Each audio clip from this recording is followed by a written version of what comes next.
Hello दोस्तों, नमस्कार। मैं आर के मीना आपके अपने यूट्यूब चैनल आर के एम टेक इन्फो पर एक और भर्ती की महत्वपूर्ण और सटीक जानकारी में आप सभी साथियों का तहे दिल से हार्दिक स्वागत करता हूं। दोस्तों, इस वीडियो में बात करने वाले हैं राजस्थान सरकार की विद्या संबल योजना के संबंध में। साथियों, विद्या संबल योजना के अंतर्गत शिक्षकों के खाली पदों पर गेस्ट फैकल्टी रखे जाएंगे, जो टोटल 76,791 पद है। इसमें साथियों फर्स्ट ग्रेड और सेकेंड ग्रेड के सबसे अधिक पद होने वाले हैं। तो इन पदों पर भर्ती कैसे होगी, पदनाम क्या होगा और इसमें कितनी सैलरी मिलेगी, साथ ही आवेदन फॉर्म कब से भरे जाएंगे और आवेदन फॉर्म कैसे भरना होगा, शैक्षणिक योग्यता और चयन प्रक्रिया क्या रहेगी, A to Z संपूर्ण जानकारी आपको इस वीडियो में मिलने वाली है। इसलिए वीडियो को पूरा अंत तक देखें। और जो साथी पहली बार हमारे YouTube channel RKM take info को देख रहे हैं, यूट्यूब चैनल को सब्सक्राइब करके बेल आइकन प्रेस कर ले, जिससे भर्तियों की महत्वपूर्ण और सटीक जानकारी इसी प्रकार मिलती रहे।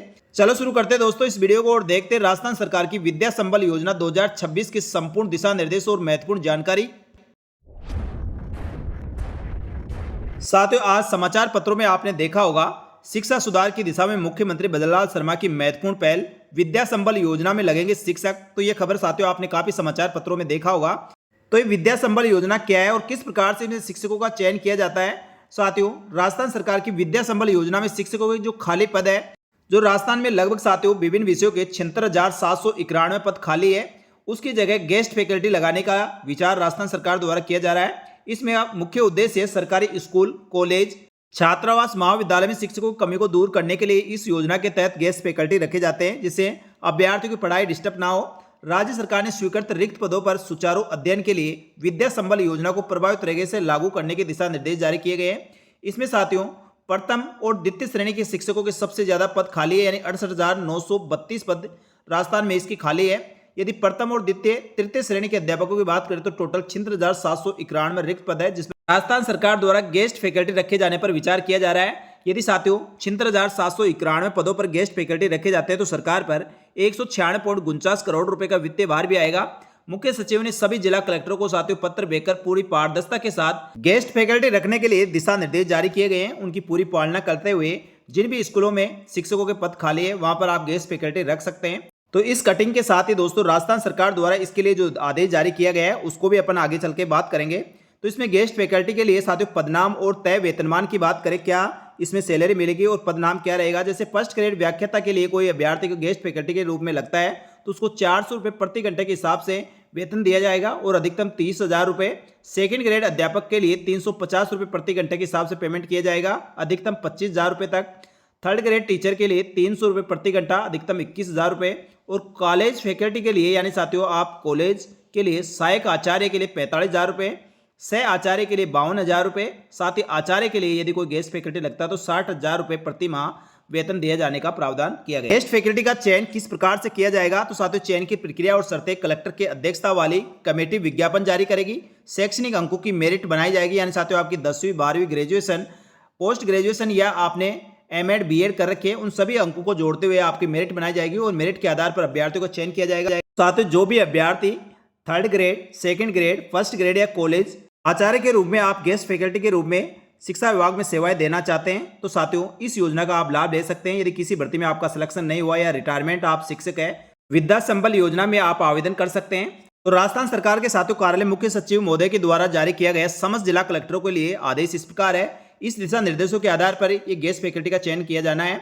इसमें विद्यालय में शैक्षणिक गुणवत्ता सुनिश्चित करने हेतु विद्या संबल योजना में प्रभावी क्रियान्वयन के संबंध में लेटर समस्त जिला कलेक्टरों को जारी किया गया है। और विद्या संबल योजना के साथ चयन प्रक्रिया, वेतन सभी के लिए शासन सचिव, वित्त बजट विभाग जो 2021 में 30/3/2021 को लेटर जारी किया गया था, उसी दिशा निर्देशों के अनुसार विद्या संबल योजना में गेस्ट फैकल्टी लगाए जाते हैं। तो साथियों इस लेटर में समस्त जिला कलेक्टरों को बताया गया है, निर्देशित किया गया है कि राज्य सरकार द्वारा विद्यालय में शैक्षणिक व्यवस्था को सुदृढ़ करने और विद्यार्थियों को गुणवत्तापूर्ण शैक्षणिक सहयोग उपलब्ध कराने के उद्देश्य से विद्या संबल योजना के अंतर्गत दिशा निर्देश जारी किए गए हैं।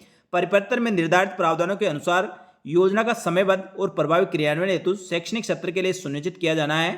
तो संबंधित जिला कलेक्टर आपके जिला में विद्या संबल योजना का क्रियान्वयन संदर्भित पत्रक के निर्धारित पात्रता, चयन प्रक्रिया, आवश्यकता का आकलन करके मानदेय और कार्यदेश, अभिलेख संधारण व अन्य शर्तों के अनुसार पूर्ण पारदर्शिता के साथ किया जावे और किसी भी स्तर पर निर्धारित प्रक्रिया में विचलन न हो तथा योजना का लाभ वास्तविक शैक्षणिक आवश्यकता वाले विद्यालयों विद्यार्थियों तक समय पर पहुंचाना सुनिश्चित किया जाए। जिला कलेक्टर व्यक्तिगत रूप से योजना का क्रियान्वयन की समीक्षा करते हुए यह सुनिश्चित करें कि संबंधित विभाग के अधिकारी कार्मिक जारी दिशा निर्देशों की अक्सर पालना करें और योजना की प्रगति और प्रमुख समस्याओं की नियमित समीक्षा कर आवश्यक कार्रवाई की जाए।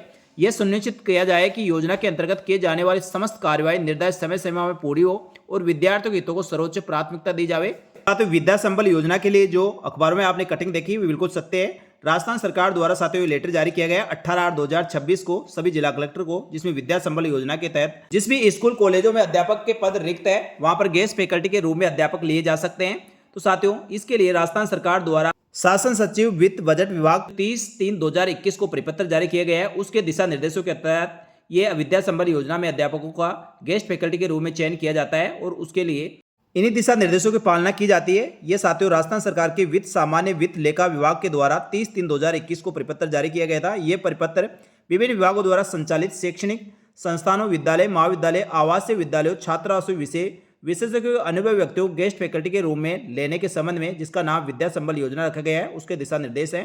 विभिन्न विभागों में शैक्षणिक कार्यों में शिक्षकों और प्रशिक्षकों के रिक्त पद होने के कारण नियमित अध्यापन कार्य व्यवधान उत्पन्न न हो और विद्यार्थियों को शैक्षणिक स्तर पर विपरीत प्रभाव न पड़े, इसके लिए अध्यापन व्यवस्था को सुचारू बनाने के लिए विद्या संबल योजना लागू की गई थी। और इस क्रम में निम्नलिखित सामान्य दिशा निर्देशों के तहत विद्या संबल योजना में शिक्षकों का चयन किया जाता है। नंबर 1, विभाग द्वारा प्रतिवर्ष शैक्षणिक सत्र प्रारंभ होने से पूर्व रिक्त पदों का आकलन किया जाएगा और उन पदों पर नियमित नियुक्ति हेतु अभ्यर्थना तैयार की जाएगी और भर्ती हेतु निर्धारित प्रक्रिया का पालना करते हुए भर्ती संस्था को भेजी जाएगी और नियुक्ति प्रक्रिया में विलंब को देखते हुए संबंधित विभाग नियमों में प्रावधानित आवश्यक अस्थायी आधार पर नियुक्ति की प्रक्रिया को प्रत्यक्ष से आरंभ कर सकेगा। इन दोनों प्रक्रियाएं पूर्ण होने में लगने वाले समय को ध्यान में रखते हुए विभाग गेस्ट फैकल्टी के माध्यम से अध्यापन कार्य निम्न दिशा निर्देशों की पालना करते हुए करा सकेंगे। नंबर 2, जो साथियों गेस्ट फैकल्टी लिए जाएंगे वो स्वीकृत रिक्त पदों के विरुद्ध लिए जा सकते हैं और विभाग मुख्यालयवार, जिलेवार, संस्थावार गेस्ट फैकल्टी की आवश्यकता का आकलन कर प्रत्येक जिला मुख्यालय पर विभाग नोडल अधिकारी मनोनीत करेगा और ये विवरण नोडल अधिकारी उपलब्ध कराएगा।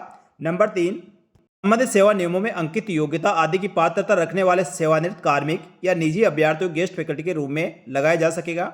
यानी साथियों जो पहले से टीचर है और सेवानिवृत्त हो चुके हैं वह भी इस योजना के लिए आवेदन कर सकते हैं और आप गेस्ट फैकल्टी के रूप में कार्य कर सकते हैं, या निजी अभ्यर्थी भी जो अभी तक सरकारी जॉब नहीं लगे हैं और आप इसकी शैक्षणिक योग्यता पात्रता रखते हैं तो गेस्ट फैकल्टी के रूप में आप लग सकते हैं।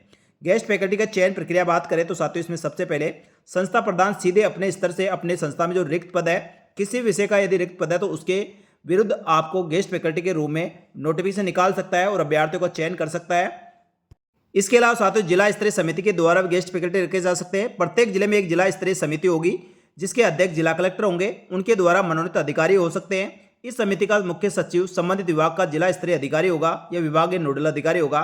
नंबर 2, शैक्षणिक सत्र के आरंभ होने से पूर्व जिला मुख्यालय पर उक्त समिति द्वारा सार्वजनिक सूचनाएं तैयार कर निर्धारित योग्यता रखने वाले अभ्यर्थियों को ब्लॉकवार, संस्थावार आवेदन आमंत्रित किए जाएंगे और उक्त समिति निर्धारित न्यूनतम शैक्षणिक परीक्षा में प्राप्तांकों के आधार पर वरीयता सूची तैयार करेंगे और वरीयता सूची के आधार पर गेस्ट फैकल्टी सेवाएं वरीयता क्रम में उसकी उपलब्धता के आधार पर की जाएगी। नंबर 3, चयन समिति का संबंधित विभाग के लिए जिला स्तर पर योग्य अभ्यर्थियों का पैनल तैयार किया जाएगा और प्रत्येक रिक्ति के विरुद्ध संभवतः 3 अभ्यर्थियों का पैनल तैयार किया जाकर यह पैनल ब्लॉकवार होगा जिसमें विषयवार, कक्षावार आवश्यकता का ध्यान रखते हुए किया जाना है। तो साथियों गेस्ट फैकल्टी के रूप में चयन होने पर आपको वेतनमान क्या दिया जाएगा, इसमें साथियों प्रति घंटे के हिसाब से आपको पेमेंट मिलेगा जो इस प्रकार है। विद्या संबल योजना के तहत जो भी अभ्यर्थी सिलेक्ट होंगे उनको गेस्ट फैकल्टी के रूप में मानदेय मिलने वाला है। जो विद्यालय और प्रशिक्षण संस्थान की बात करें तो साथियों 3rd ग्रेड के लिए यानी 1 से 8 तक के अध्यापन के लिए अध्यापक लगता है, प्रति घंटा 300 रुपये दिया जाएगा यानी अधिकतम 21,000 रुपये मासिक वेतन मिल सकता है। इसी प्रकार 2nd ग्रेड के लिए कोई अध्यापक के लिए चयन होगा जो कक्षा 9 से 10 को पढ़ाएगा उसको 350 रुपये प्रति घंटा मानदेय दिया जाएगा और अधिकतम 25,000 रुपये। और कोई अभ्यर्थी गेस्ट फैकल्टी के रूप में 1st ग्रेड लगता है तो उसको कक्षा 11 और 12 को पढ़ाना होगा जिसको गेस्ट फैकल्टी के रूप में प्रति घंटा 400 रुपये मिलेगा, अधिकतम 30,000 रुपये। और यदि कंप्यूटर अनुदेशक लगता है तो उसको 300 रुपये और अधिकतम 21,000 रुपये। प्रयोगशाला सहायक के लिए प्रति घंटा 300 रुपये दिया जाएगा और अधिकतम 21,000 रुपये प्रति माह तक वेतन मिलने वाला है। इसी प्रकार यदि विद्यालय, महाविद्यालय और तकनीकी महाविद्यालय पॉलिटेक्निक कॉलेज के लिए सहायक आचार्य लगता है तो उसको प्रति घंटा 800 रुपये, अधिकतम 45,000 रुपये। सह आचार्य के लिए 1,000 रुपये प्रति घंटा, अधिकतम 52,000 रुपये। और आचार्य यदि लगता है गेस्ट फैकल्टी के रूप में उसको प्रति घंटा 1,200 रुपये दिया जाएगा, अधिकतम 60,000 रुपये मिलने वाला है। गेस्ट फैकल्टी पे जो भी अध्यापक लगेगा उसको कब तक सेवाएं देनी होगी और क्या उसकी शर्तें रहेगी। तो साथियों, गेस्ट फैकल्टी की सेवाओं के लिए विभाग द्वारा समुचित शर्तें और समावेश करते हुए संलग्न प्रारूप के अनुसार शपथ पत्र लिया जाएगा। ये गेस्ट फैकल्टी के लिए साथियों एक सत्र यानी एक शैक्षणिक सत्र के लिए लगाए जाते हैं और गेस्ट फैकल्टी कार्य समुचित मॉनिटरिंग की व्यवस्था कर उन्हें संतोषजनक कार्य सत्यापन के आधार पर भुगतान किया जाएगा और रिक्त पद भरे जाने पर उपरोक्त व्यवस्था स्वतः समाप्त समझी जाएगी। यानी साथियों, जिस पद के विरुद्ध आप गेस्ट फैकल्टी लगे हैं और उस विषय का टीचर यदि आ जाता है, वहां पर प्रतिस्थापित हो जाता है, तो आपकी सेवाएं समाप्त हो जाएगी। साथियों, ये थी राजस्थान सरकार की विद्या संबल योजना 2026 के संबंध में महत्वपूर्ण जानकारी। तो इस वीडियो में आपको बताया गया है साथियों, विद्या संबल योजना क्या होती है, गेस्ट फैकल्टी किस प्रकार से लगाए जाते हैं, इसकी क्यों आवश्यकता है, साथ ही कितना वेतन मिलेगा और कब तक आपकी सेवाएं रहेगी, संपूर्ण जानकारी आपको इसमें दी गई है। तो ये जानकारी आपको अच्छी लगी तो वीडियो को लाइक जरूर करें और चैनल को सब्सक्राइब करके बेल आइकन प्रेस कर ले, जिससे इसी प्रकार की महत्वपूर्ण जानकारियों के साथ राजस्थान सरकार की समस्त भर्तियों की महत्वपूर्ण और सटीक जानकारी इसी प्रकार मिलती रहे। इस वीडियो में इतना ही, जल्दी मिलेंगे एक और भर्ती की महत्वपूर्ण सटीक जानकारी लेकर एक और नए वीडियो में। तब तक के लिए आप सभी का धन्यवाद। जय हिंद, जय भारत।